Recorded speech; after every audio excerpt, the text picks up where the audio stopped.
सभी सुनने वालों को मेरा सादर प्रणाम। आषाढ़ शुक्ल पूर्णिमा को भगवान विष्णु के 9वें अवतार भगवान वेदव्यास का जन्म हुआ था, इसलिए इसे व्यास पूर्णिमा या गुरु पूर्णिमा कहते हैं। यह गुरु पूजा करने का दिवस है। गुरु के प्रति आस्था, श्रद्धा और समर्पण का महापर्व है। गुरु की पूजा करके हम उस साक्षात परब्रह्म का ही पूजन करते हैं जो सर्वेश्वर है। गुरु स्वयं ईश्वर है, परम सत्य है, वह हमारा रक्षक है, मार्गदृष्टा है। गुरु को गोविंद से भी बड़ा कहा गया है।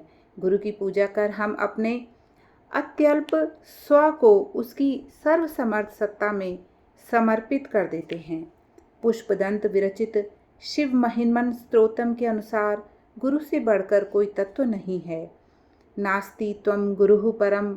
जगत गुरु शंकराचार्य जी ने गुरुराष्टकम स्तोत्र में लिखा है कि यदि शरीर सुंदर है, स्त्री भी सुंदर, अद्भुत विशद यश और सुमेरु पर्वत के समान विपुल धन प्राप्त है, पर यदि मनुष्य का मन श्री सद्गुरु के चरणों में नहीं लगता तो इन सब से क्या लाभ है। गुरु की महत्ता इस तथ्य से प्रतिपादित होती है कि श्री राम ने गुरु वशिष्ठ और श्री कृष्ण ने मुनि सांदीपनी से ज्ञानार्जन किया।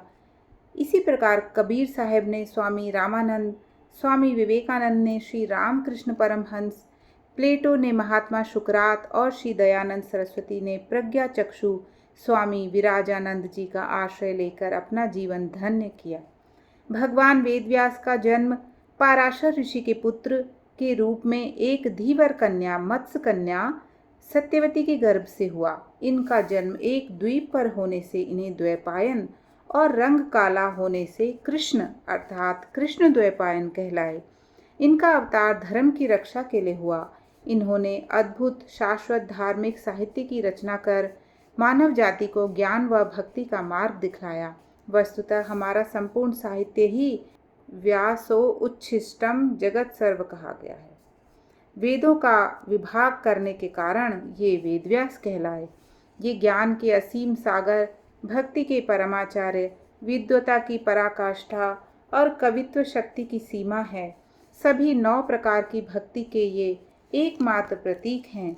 इनका नाम आते ही एक अत्यंत गरिमामय पुरुष की अद्भुत वंदनीय मूर्ति उभरती है, जिसका संपूर्ण व्यक्तित्व रूपांतरित होकर ज्ञान का महासागर बन जाता है। उन्होंने सर्वप्रथम वेदों का निर्माण कर उन्हें 4 वेदों में विभक्त किया।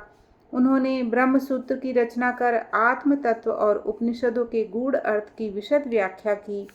संसार भर में ब्रह्मसूत्र के बराबर किसी भी ग्रंथ की टीकाएं नहीं हुई है।